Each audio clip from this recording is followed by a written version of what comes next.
Como siempre, saludándoles una vez más en el nombre maravilloso de mi Señor Jesucristo. Saludo a todos mis hermanos en la fe, a cada uno de aquellos mis amigos de cerca y de lejos.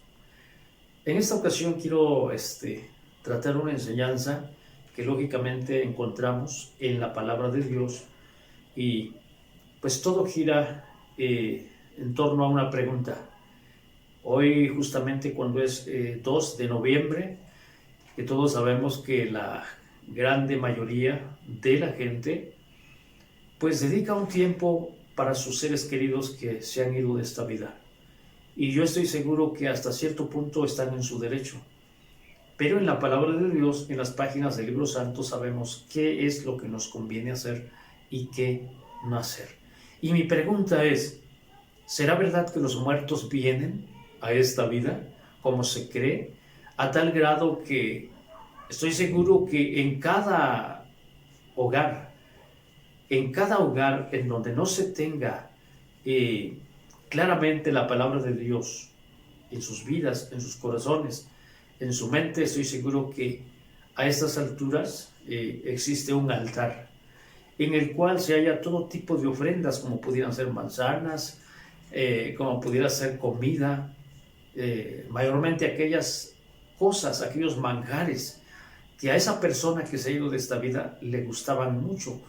Y entonces la gente, ya sea desde la más humilde hasta la más de la alta categoría, de la alta sociedad, pero por si fuera poco, también esto en las universidades, también están esas ofrendas que la gente hace a sus seres queridos. Bueno, la pregunta es, ¿quiénes entonces participan de esas ofrendas? Bueno, primero vamos a leer el libro de Job, capítulo 7. Vamos a leer desde el verso 9 en adelante. Dice así: la nube se consume y se va, así el que desciende al sepulcro no subirá, no tornará más a su casa, ni su lugar le conocerá más. Bueno, a la luz de la palabra, da a entender que la vida del hombre es ni más ni menos así como la nube. La nube, podemos verla de momento hermosa, muchas veces parece que se ven prometedoras las nubes, se ven de un color así medio negrito, oscuro, y a veces pensamos que esas nubes están llenas de agua, pero dice la palabra que a veces son unas nubes que se las lleva el viento, que sencillamente se desvanecen en el cielo azul. Y pues en otras palabras, el escritor compara la vida del hombre ser así como la nube. Así como la nube se desvanece, así también la vida del hombre, humanamente. Y dice la palabra que el hombre desciende al sepulcro, pero una vez que ha descendido al sepulcro, dice que no subirá, ni su lugar le conocerá más. No tornará más a su casa. Entonces, ¿qué sucede con esas ofrendas que la gente, que muchas veces con esfuerzo, bueno, algunos tal vez no con esfuerzo, sino que siguiendo la misma corriente del mundo, pues a veces ponen esa mesa, adornan ese altar, y sobre ese altar, pues ahí están las manzanas, ahí está el mole, ahí está el curado de tejocotes, y pudiéramos mencionar. Bueno, la palabra de Dios entonces tiene una respuesta a esto. ¿Qué sucede entonces con estas ofrendas que el mundo, ¿sí?, que la gente en medio de su esfuerzo realiza? Bueno, ¿qué nos dice la palabra del Señor respecto a esto? Bueno, vamos a leer en esta ocasión Corintios capítulo 10, lo que es la primera carta de Pablo a los Corintios. ¿Qué dice la palabra de Dios? ¿Qué sucede con esas ofrendas? Repito, una vez más. Bueno, vamos a leer la palabra del Señor. Fíjense lo que dice el apóstol Pablo. Primero, allá en Job dice que así como la nube se desvanece, así es la vida del hombre. El hombre muere, va a la sepultura y dice que no subirá más, ni su lugar le conocerá más. Ni siquiera, dice, volverá a su casa. Ahora, ¿qué sucede entonces con esas naranjas, con esas manzanas, con esos tejocotes, con esos plátanos, con el mole, con el curado que a veces la gente deposita en esas ofrendas, en esos altares? Bueno, el apóstol Pablo en el verso 20 del capítulo 10, primera carta de Pablo a los Corintios dice: antes digo que lo que los gentiles sacrifican, a los demonios lo sacrifican y no a Dios. Y no querría que vosotros fueseis participantes con los demonios. Está claro, la palabra del Señor nos dice que pues, es muy probable que aquella persona que con mucho esfuerzo haya construido un altar, instalado un altar, y sobre ese altar o sobre esa mesa, repito, todo tipo de ofrendas. La palabra del Señor dice que los muertos, aquellos que descendieron a la sepultura, la palabra de Dios nos dice que no suben de la sepultura, no vuelven más a su casa, sino que antes, inconscientemente, aquella persona que realiza esos sacrificios, ¿a quiénes los está realizando? Bueno, la palabra del Señor nos dice que es a los demonios. Y yo estoy seguro que no es nada agradable que tú ofrezcas algo a los demonios y que posteriormente, después que los demonios participaron de aquello, te lo comas tú. Por eso aconsejamos a nuestros hijos, aquellos que van a la universidad, aquellos que van a la escuela, porque esas prácticas, vuelvo a repetir, son prácticas milenarias. Estaríamos hablando ya de tal vez unos 4,000 años. Que por cierto es algo que sirvió de tropezadero al pueblo de Israel. Y de ello el Salmo 106 nos da razón, cómo Dios se enojó con su pueblo. ¿Por qué? Porque ellos habían caído en esas prácticas. Voy a leer el Salmo 106 para corroborar esto. Dice, voy a leer desde el verso 24. Pero vamos a hacer un poquito más corto esto. Voy a leer desde el verso 28. Fue un acontecimiento que tuvo lugar allá cuando el pueblo de Israel subió de Egipto rumbo a la tierra prometida, cuando dice que las hijas de Moab los invitaron a sus sacrificios. Y entonces, ¿qué hizo el pueblo de Israel? ¿Qué hizo la juventud? ¿Qué hicieron los jóvenes? En el verso 28 dice: allegáronse a sí mismo a Baal-peor y comieron los sacrificios de los muertos y ensalzaron y ensañaron a Dios con sus obras y desarrollóse la mortandad en ellos.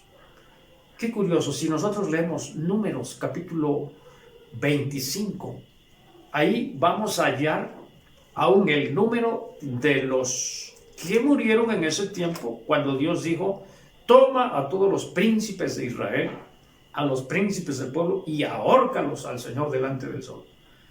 Y aquellos príncipes pudieron haber dicho: bueno, pero ¿por qué nos van a ahorcar a nosotros? Si nosotros no fuimos a comer de los sacrificios a los muertos, sino antes nuestros jóvenes. Bueno, por la sencilla razón que los príncipes de Israel en ese tiempo tenían la autoridad. ¿Para qué? Para exhortar, para corregir, así como cada uno de nosotros. Yo creo que si eres padre de familia, yo creo que tienes la suficiente autoridad para decirle a tus hijos: ¿sabes qué, hijo? Estas cosas no se deben de hacer. Pero muchas veces, ¿qué es lo que hace el hombre para llevarla en paz, entre comillas? Pues que hagan lo que quieran, ¿verdad? Y el hecho es de que, así como los príncipes del pueblo de Israel en ese tiempo cayeron en desagrado delante de Dios, así nosotros estamos en ese peligro. Así es que cuando veamos algo que no está conforme a la palabra del Señor, lo que tenemos que hacer es decir: esto no se debe de hacer. Bueno, esa fue la orden de parte de Dios, que tomaran a todos los príncipes de Israel y que los ahorcaran. ¿Por qué? Por consentidores. Murieron en aquella ocasión 24,000. Qué curioso, hasta que hubo un hombre que miró, un tal Pines, parece que fue el hijo de un sacerdote. Lo cierto es que cuando miró que uno de sus hermanos traía a la vista del pueblo a una mujer de Moab, Dice que agarró una lanza y los alanzó a los dos, y el furor de Dios se calmó.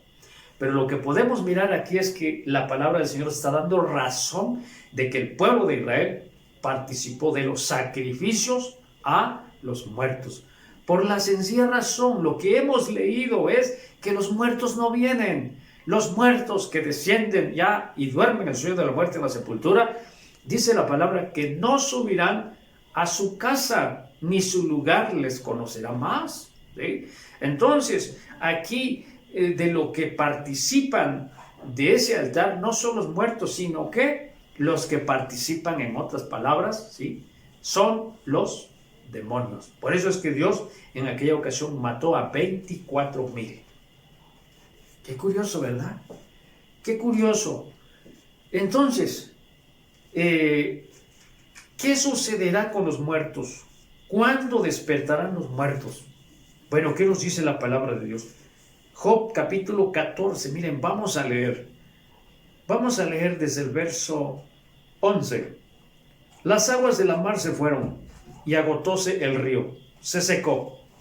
Así el hombre yace y no se tornará a levantar hasta que no haya cielo. Qué curioso. El hombre yace y no se vuelve a levantar hasta que no haya cielo. No despertarán ni se levantarán de su sueño. Bueno, aquí cabe hacer una pregunta. Entonces, ¿cuándo se van a levantar los muertos? Estoy leyendo una vez más Job 14, verso del 11 en adelante. Aquí nos dice la palabra de Dios que el hombre no se levantará de su sueño hasta que no haya cielo. Bueno, ahora la pregunta, ¿cuándo dejará de haber cielo? ¿Habrá algún día en que los cielos dejarán de ser? Bueno, ¿qué nos dice Apocalipsis capítulo 6? Verso 14. Está hablando de aquel día cuando venga nuestro Señor Jesucristo en las nubes del cielo. Dice así: y el cielo se apartó como un libro que es envuelto, y todo monte y las islas fueron movidas de sus lugares. ¿Cuándo dejará de haber cielo? Pues en aquel día cuando el Señor Jesucristo venga por segunda vez a esta vida. Dice la palabra que el cielo se va a enrollar así como un lienzo, como una ropa de vestir que es mudada. Entonces, el cielo se va a enrollar así como un pergamino. ¿Para qué? Para que pueda el Señor descender a esta vida. Y es entonces cuando los muertos se levantan. Por eso el apóstol Pablo dice que al toque de la final trompeta, los muertos en Cristo resucitarán primero, y de ahí, bueno, los que hemos quedado, los que hemos estado o estemos, si es que nos toca estar en ese día cuando el Señor venga a esta vida. Pero ahí dice la palabra que literalmente dejará de haber cielo, y es entonces cuando se levantan los muertos. Maravilloso, ¿verdad? Todos aquellos que hemos conocido esta verdad, todos aquellos que hemos recibido la luz de su palabra, ¿cómo vamos a andar ahorita con nuestra calaverita en los establecimientos pidiendo dulces, pidiendo dádivas, cuando sabemos que no es otra cosa que es un culto a aquel que estableció su imperio, el imperio de la muerte, como dice Pablo allá en la carta carta a los hebreos? Voy a leer en esta ocasión el capítulo 2, verso 14. Dice: así que por cuanto los hijos participaron de carne y sangre, él también participó de lo mismo, para destruir por la muerte al que tenía el imperio de la muerte, a saber, al diablo. ¿Cómo nosotros, que hemos conocido la verdad, vamos a andar envueltos en esas prácticas? ¿Cómo está eso de que una mujer que ha creído en Dios va a andar toda pintarrajeada de Catrina, ¿sí?, haciendo alusión a lo que es la muerte, la calavera, cuando sabemos que la muerte es el imperio que Satanás estableció desde el huerto del Edén, cuando el hombre cayó en desobediencia, hasta nuestros días, en aquellos que no han recibido el regalo de lo que es la salvación de Dios. No se puede. Tengo la satisfacción de hasta este día tener un trabajo, y en esta semana decidí no salir de la casa por la sencilla razón que en el lugar donde yo estoy trabajando, a estas horas están las campanas, pero a todo, están desde la tarde y toda la noche, y aún en la costumbre es de que aquellos que están ahí repicando las campanas, pues también se dan una escapada para ir a pedir ofrenda a las casas, les dan manzanas, les dan calabazas, les dan elotes, les dan todo tipo de ofrendas. Y bueno, en ese tiempo cuando no creíamos, cuando no teníamos la luz del Evangelio en nuestra vida,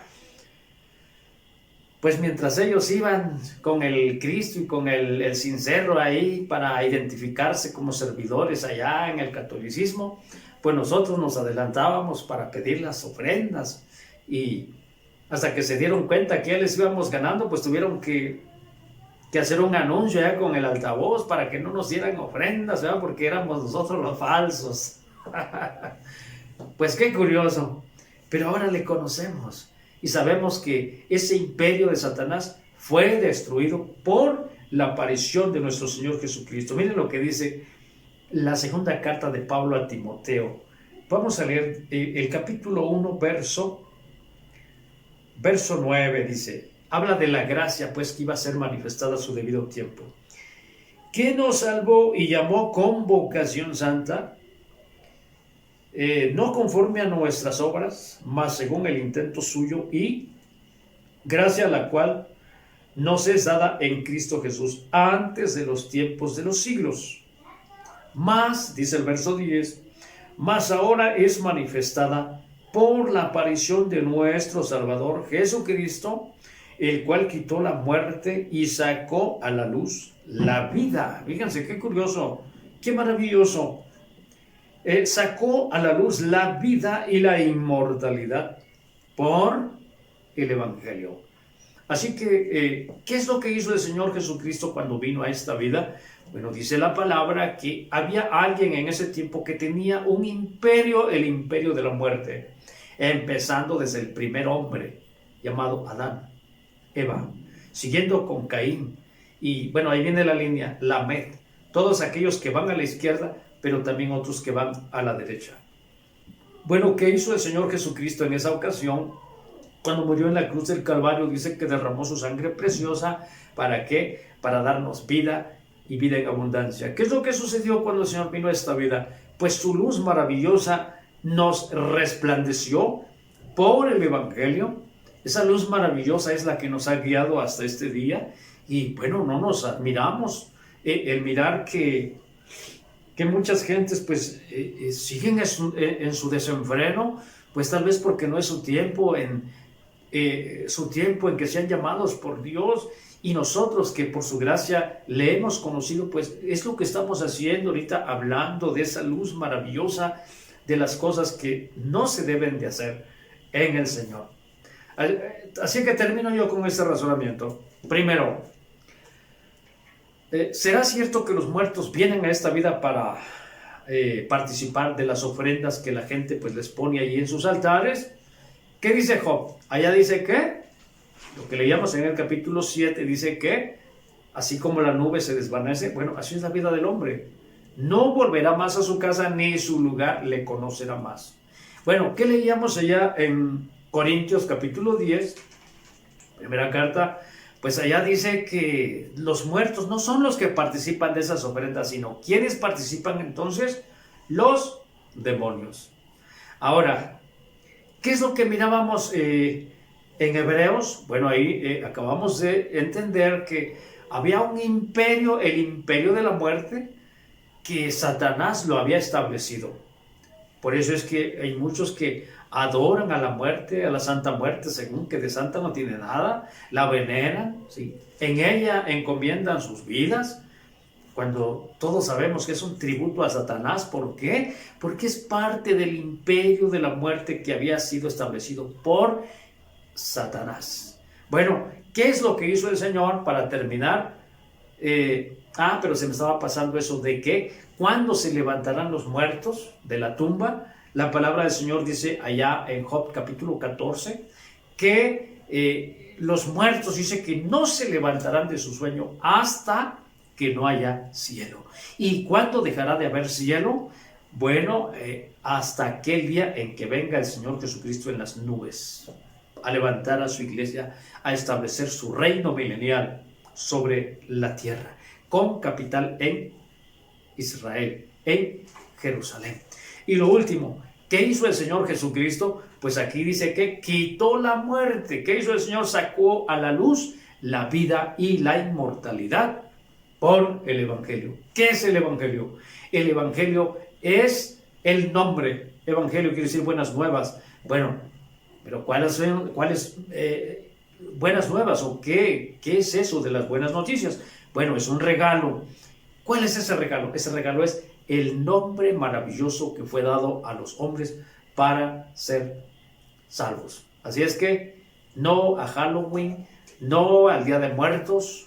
Hay muchas fechas y épocas en el año, días del año, en la cual nosotros podemos visitar a nuestros seres queridos. No tiene precisamente que ser en estos días. Así es que, pues Dios les bendiga y Dios les guarde. Ojalá y esto sea de provecho y estemos en agrado con el Señor. Dios les bendiga, pues. Amén y amén.